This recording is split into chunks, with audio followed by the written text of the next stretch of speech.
Visual Rhetoric, Constructing and Analyzing Readability of Text and Image by Elizabeth Kirk and Jean Keekle of the University of Houston. Students are no longer limited by the four walls of their classroom. Teachers and textbooks are not sole providers of information. This is creating a paradigm shift in classrooms as students and teachers alternate using textbooks, internet, and other technological resources to provide educational content. Traditional education relied on teacher-centered pedagogy with strict sequencing in a very linear instructional method. As emerging technologies are used, classrooms become more learner-centered, enabling students to use their own learning styles, therefore acquiring content in a more natural way. The International Reading Association recommends educators use sites recommended by recognized publishers, authors, and institutions in the classroom. Having websites recommended by organizations such as the American Library Association or Cooperative Children's Book Center means a website has the potential to impact children. With the lack of standards for educational website design, the research question is, can a readability checklist improve educational website design and choices of websites for classroom use? Regardless of discipline, all teachers are reading teachers. Selection of educational materials is one of the most important decisions educators make. Material too easy to read will not challenge students. Materials too difficult to read will frustrate students who are poor readers and interfere with the student's ability to learn. The definition of learning is changing, suggesting students not only remember and repeat information, but also be able to transfer information to new problems and settings. Cognitive load theory tells educators students can only process so much information at any one time, impacting the ability to learn new material. All instructional material carries some degree of intrinsic or germane cognitive load, which the brain can easily process. When instruction is poorly organized or accompanied by unnecessary information, the extraneous cognitive load may exceed a learner's ability to process information. Cognitive competencies are lower for younger learners because there has been less exposure to concepts and ideas. As learners gain experience, thought processes become more automated and less cognitive effort is required. An understanding of cognitive load and how it affects learning will help in the creation and design of multimedia learning materials that will be more appropriate and learner-centered. John Debs, pictured here, initiated awareness of visual elements in the 1970s with the concept of visual literacy. This, coupled with the arrival of the Internet in the 1990s, finds society quickly moving from one placing great emphasis on verbal communication to one placing higher significance on visual communication. Visual rhetoric describes the study of visual images in the field of rhetoric. Rhetoric refers to communication. Through visual rhetoric, we can study symbolic processes. Visual literacy often refers to the understanding of how images and words complement each other for interpretation of objects and events. Visual communication is not a new concept. Today's technological advances and rampant use of visuals means we need to increase awareness of visual literacy and its impact on learning. In print-based materials, we often ignore visual images because understanding is made through the reading of the text. In multimedia environments, text and images interact, requiring viewers to understand visual cues as they move through textual components on a computer screen.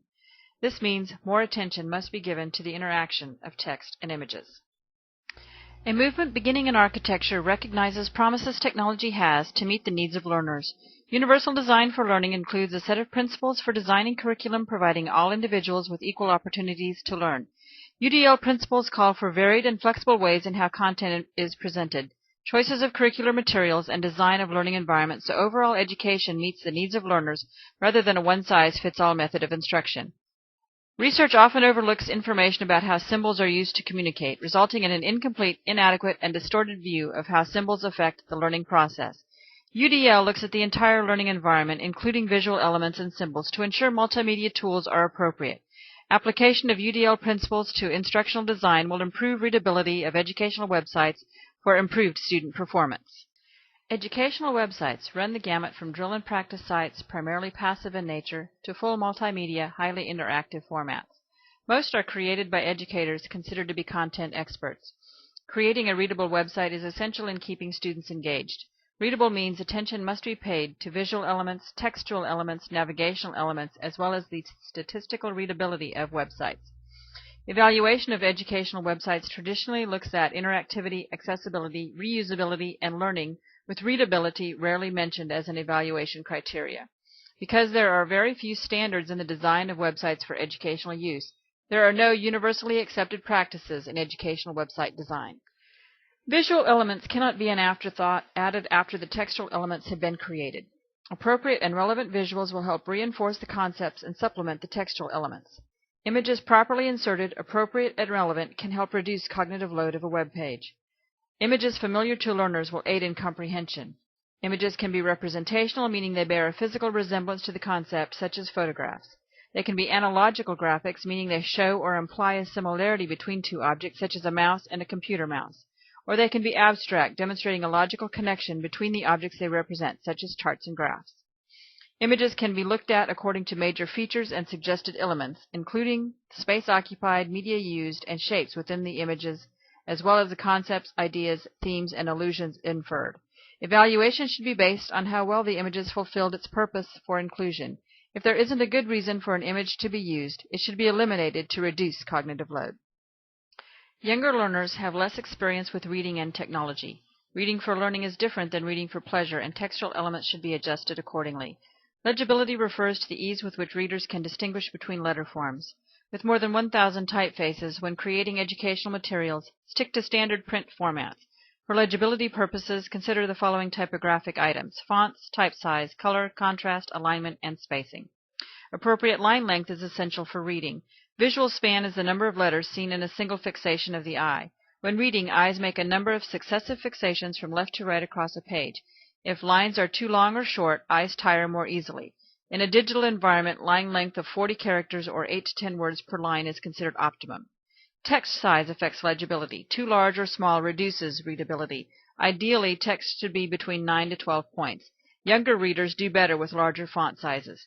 Text density reduces readability, so text-heavy screens should be avoided. Contrast and color values have an effect on readability. Generally, dark text on light background is easiest to read. Adding light pastel colors to backgrounds improves contrast and reduces glare. Educational websites must be designed so students can get the most out of them without becoming frustrated. Evidence suggests when people cannot determine how to navigate a website or easily find information, they quickly back out and find another source. Homepages should link an entire site in a logical and intuitive manner. Navigational information, icons, and banners should be located in the same place on all pages. Page layout should be similar throughout so learners know they are within the confines of a site. Limiting the number of links reduces frustration for younger learners and those with weaker reading skills. All pages should return to the home page. Consistency makes navigation of pages easier and prevents learners from getting lost. Placement of elements on a page is central to good design. Books are read linearly, with pages read from upper left to bottom right, moving to the next page in a sequential order. Evidence suggests eyes jump from one place to another on web pages cued by visual elements of a page. Blinking and flashing should be used sparingly as they attract the eyes. Knowing how users interact with elements of a website can help designers create better websites.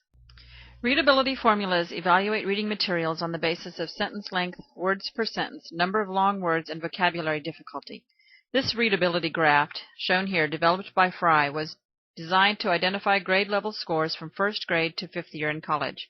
Fry recommends using only 3 100-word representative samples from the material, but stresses if more samples are used, more accurate readability calculations will be produced. Calculating the Flesch Reading Ease and Flesch-Kincaid grade level readability formulas with Microsoft Word is easy. In the Word options in the Microsoft Word program, set up the proofing function to show readability statistics. Once this is done, copy and paste the text from a web page into a Word document. Spell check the document, but don't change anything during the spell check process. When the process is complete, a dialog box, such as the one shown here, gives readability statistics for the text. Most research looks at interactivity, accessibility, reusability, and learning. Because reading text from books and paper is different from reading from a computer screen, more research needs to be done relating to how well visual and navigational elements affect readability of educational websites and how that affects overall learning. By developing standards for educational multimedia design, universal design for learning standards can be applied to all educational websites in order to improve design of instructional materials.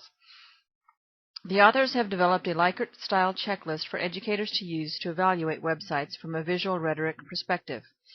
This checklist evaluates websites on the perspectives of visual, textual, and navigational elements and statistical readability. It uses a 5-point scale with 5 being best and 1 worst. Educators can use any readability formula. Research into the use of this checklist is needed in order to assess its accuracy and ease of use. Please see the accompanying paper for this presentation to get a copy of the checklist or contact the authors at the email provided. Thank you.